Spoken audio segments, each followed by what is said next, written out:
Tu reçois une notification sur ton téléphone et le temps de checker ça, tu oublies ce que tu faisais initialement. Ou alors, certains jours, tu as tellement de mal à te concentrer que tu ne vas pas au bout de ce que tu as à faire. Ton esprit vagabonde tout le temps et tes pensées vont dans tous les sens. Est-ce que cette situation te parle? Tu n'es pas le seul. On va décortiquer ensemble ce phénomène. Je vais partager avec toi 4 comportements qui sapent totalement ta concentration et surtout, je vais te donner des pistes concrètes pour reprendre le pouvoir, reprendre enfin le contrôle de ta concentration et de ta productivité. La 4e est, je pense, la plus sournoise parce que on se laisse souvent facilement piéger. Donc, reste jusqu'à la fin pour découvrir tout ça.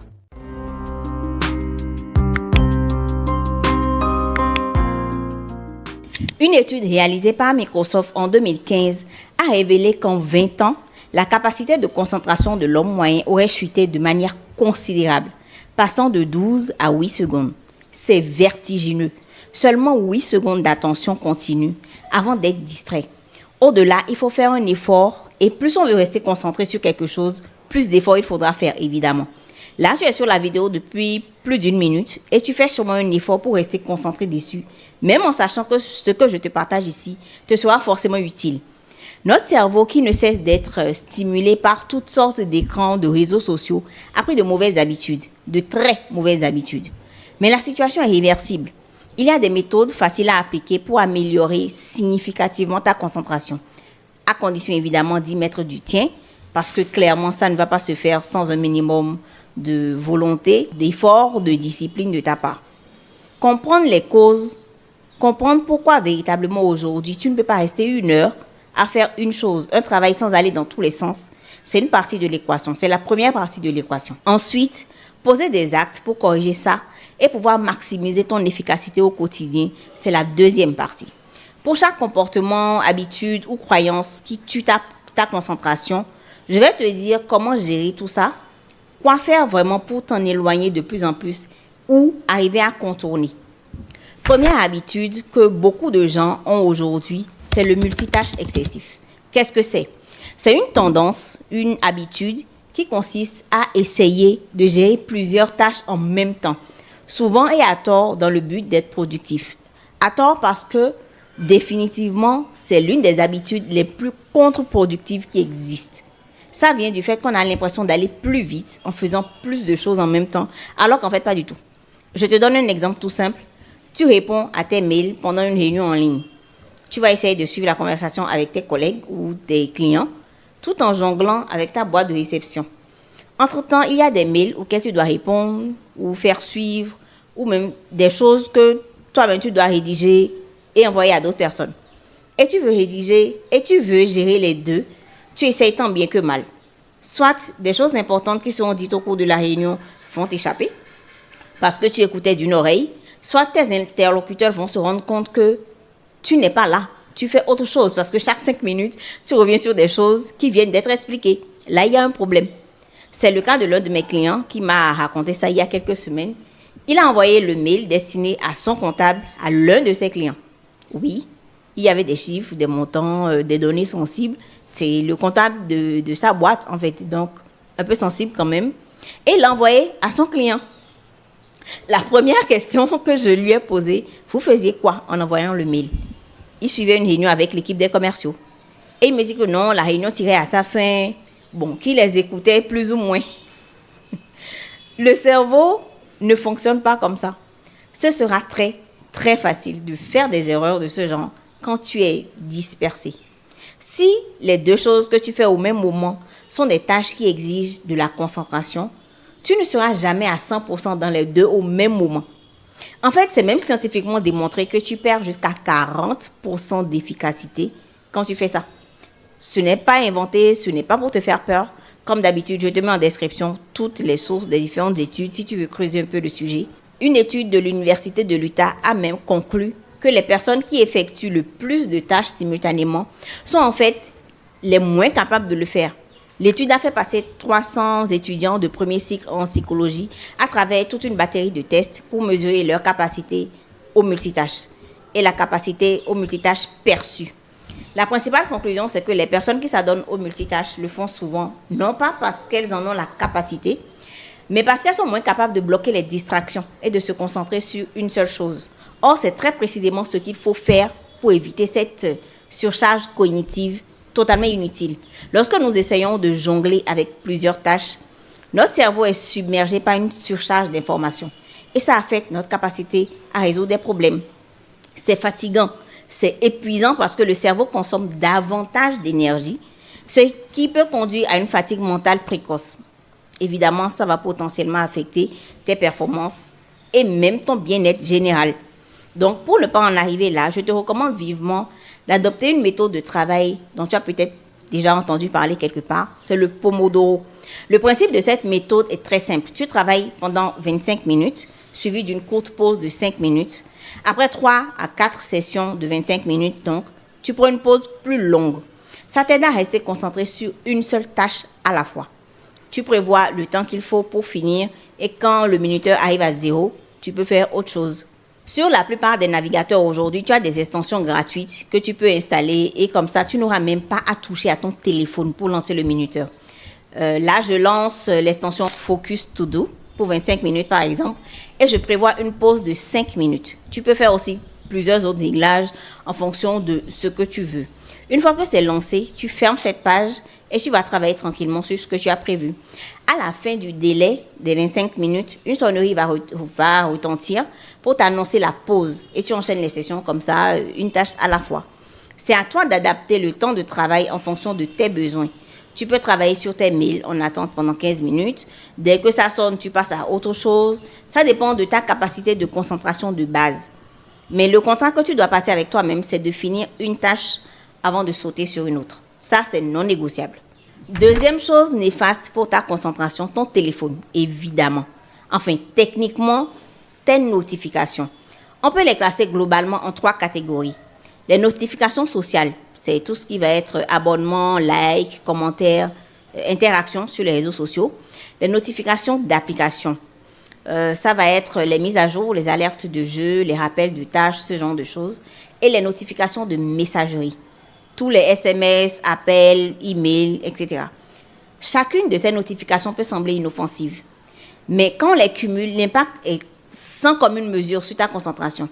Quand une notification apparaît, le cerveau est entraîné à réagir instantanément. Parce qu'entre nous, c'est ce que nous faisons tous. Dès que ça sonne, tu prends ton téléphone pour voir quel genre de notification tu as reçu. Cette interruption même de quelques secondes va perturber le flux de tes pensées et te forcer à rediriger ton attention sur le téléphone notamment. C'est pour ça que, en fait, quand ton téléphone sonne, tu oublies parfois ce que tu faisais avant. Et il faut faire un effort de mémoire et de volonté pour retrouver le fil de tes idées. On passe en moyenne 2h30 par jour sur les réseaux sociaux. Facebook, Instagram, etc. Par jour. Je ne sais pas si tu te rends compte à quel point c'est énorme. Et ça, c'est une moyenne. Ça veut dire que certains y passent encore plus de temps. Et des études ont même montré que chaque fois que nous sommes interrompus, il nous faut en moyenne 23 minutes pour revenir à la tâche initiale. C'est une perte de productivité qui est absolument considérable. Chaque alerte, chaque notification vient s'ajouter au cycle d'interruption. Donc, à ce stade, qu'est-ce qu'il faut faire? Premièrement, tu désactives toutes les notifications inutiles. Ça peut te prendre un peu de temps, mais une fois que c'est fait, c'est fait. Qu'est-ce que j'appelle notifications inutiles? Par exemple, les notifications d'abonnement. Certains réseaux vont t'envoyer une alerte dans l'application plus un mail. Pourquoi? Je ne sais pas. Imagine 20 nouvelles personnes te suivent chaque jour. Tu n'es pas sorti de l'auberge. Il y a aussi les alertes d'applications que tu n'utilises pas tout le temps. Regarde cette nouvelle fonctionnalité ou bien quand ce sont des jeux, tu as une vie de plus, ce genre de choses. Tout pour t'inciter à ne pas travailler, à prendre ton téléphone. Si ça, ce n'est pas fait pour te distraire, vraiment, je ne vois pas l'utilité. Donc, prends le temps de paramétrer ces notifications-là et désactive ce qui n'est pas utile pour ne pas être tenté. La deuxième solution, c'est le mode concentration ou bien le mode ne pas déranger. Ça dépend de ton téléphone. La plupart des smartphones aujourd'hui proposent ce genre de solution pour bloquer les notifications pendant des périodes précises. Et tu peux paramétrer ce mode comme tu le souhaites. Il peut s'activer automatiquement à certaines heures, tous les jours, pour la nuit par exemple. Tu peux configurer aussi le délai pendant lequel tu ne veux pas être dérangé ou aller même plus loin, filtrer certaines applications, les réseaux sociaux notamment. C'est très pratique parce que tu n'es pas hors ligne. Les notifications vont venir, mais ton téléphone ne va pas sonner, ne va pas vibrer. Du coup, tu n'es pas distrait à tout bout de champ pendant que tu travailles. Et tu peux ensuite rattraper les nouvelles quand tu seras disponible. Le troisième comportement qui impacte très négativement ta concentration, c'est la mauvaise gestion de ton espace de travail. Et je vais te donner quelques petits conseils pratiques pour transformer ton bureau en un véritable sanctuaire de productivité. Est-ce que tu sais à quel point un espace de travail mal organisé peut affecter ta concentration? Pour ceux qui travaillent de chez eux, imagine-toi en train de travailler au milieu de ton salon, entouré de distractions comme la télé, des jeux vidéo ou même la vaisselle qui traîne. Clairement, il y a mieux pour te concentrer. Et même dans certains bureaux en ville, la personne te reçoit dans son bureau et tu vois un bordel terrible. Des documents en désordre, des rangements qui débordent, le bureau, la table elle-même, on ne la voit même plus. Lorsque ton espace de travail est encombré, ton esprit l'est aussi. Chaque objet qui traîne attire ton attention et te sort de ta bulle de productivité. Avoir un espace dédié exclusivement au travail va créer une barrière psychologique pour t'aider à plonger dans tes tâches. Et quand tu es dans cet espace que tu l'utilises, s'il reste rangé, optimisé, ça va favoriser ta concentration et ta motivation. Il y a des principes très basiques que tu peux suivre pour que ton bureau t'aide à avancer vraiment vers tes objectifs. Délimite clairement ton espace. C'est la première chose. Choisis juste un petit coin de ta maison ou ton appartement uniquement dédié au travail. Ça va signaler à ton cerveau qu'il est temps de se concentrer. C'est psychologique. Ça t'aide à rentrer dans l'état d'esprit qu'il faut pour être efficace. Quand tu viens dans cet espace, tu sais que c'est pour travailler. Deuxièmement, tu penses aussi à l'ergonomie. Tu vas passer de longues heures assis à ton bureau. Ton confort, c'est non négociable. Une chaise, une table à la bonne hauteur pour ne pas te retrouver totalement avachi après 2 heures. Bonjour les problèmes de dos. La lumière à optimiser au maximum. Déjà, on passe nos vies sur des écrans. Si en plus, nos yeux doivent gérer de mauvais éclairages à longueur de journée, ça va mal finir. Lumière naturelle, des lampes qui éclairent suffisamment, à toi de voir. Pense aussi au bruit. Si tu es facilement distrait par les bruits ambiants, la circulation, les collègues, tu peux utiliser des casques anti-bruit ou écouter de la musique douce pour t'aider à te concentrer. Ça, c'est la base. Maintenant, selon ton inspiration, ton budget, tu peux personnaliser cet espace. Des plantes, des photos, des œuvres d'art pour le rendre plus agréable, plus stimulant. Donc, n'hésite pas à partager avec nous dans les commentaires le petit plus dans ton bureau qui t'aide vraiment à rester concentré. Quatrième et dernier point très basique et pourtant qu'on néglige souvent, c'est le manque de clarté dans les objectifs. Les buts flous peuvent sérieusement entraver ta concentration parce que tu ne sais pas concrètement pourquoi tu travailles, dans quel objectif. Si tes buts ne sont pas clairs, tu risques de te disperser, de changer constamment de direction. Des objectifs flous égale une concentration éparpillée. Sans une vision claire, c'est tellement facile de se laisser distraire par des tâches secondaires qui ne vont pas contribuer à ton avancement. Par exemple, si tu veux travailler sur tes compétences, c'est ça ton objectif, tu pourrais passer des heures à lire des articles et suivre des vidéos sans être jamais assez focus pour en tirer quoi que ce soit. Parce que c'est trop vague.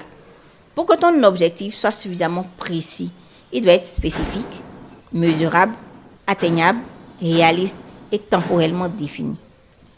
Par exemple, au lieu de dire « je veux améliorer mes compétences », un objectif SMART pourrait être « je veux suivre un tel cours en ligne sur le marketing digital d'ici la fin de ce mois ». Sois précis et intentionnel sur ce que tu veux accomplir. Tu dois planifier aussi des moments spécifiques, par exemple une fois par mois, pour revoir tes objectifs. Tu te demandes, est-ce que je suis sur la bonne voie? Est-ce que j'ai besoin d'ajuster quelque chose? Mon temps de travail, mes ressources ou autre. Sois flexible. Si tu constates qu'un objectif n'est plus pertinent, n'hésite pas à l'ajuster. L'important, c'est de concentrer ton attention sur ce qui te rapproche le plus de tes aspirations. Nous avons passé en revue les 4 comportements les plus répandus qui tuent ta concentration au quotidien. Chacun de ces éléments peut sembler anodin, mais ils ont un impact significatif dont tu dois prendre conscience pour améliorer ta productivité et même ton bien-être en général. J'espère que cette vidéo t'aura été utile. Si c'est le cas, laisse-moi un like et surtout abonne-toi à la chaîne pour ne rien manquer de mes prochaines vidéos sur la productivité. Merci d'avoir regardé. Ciao.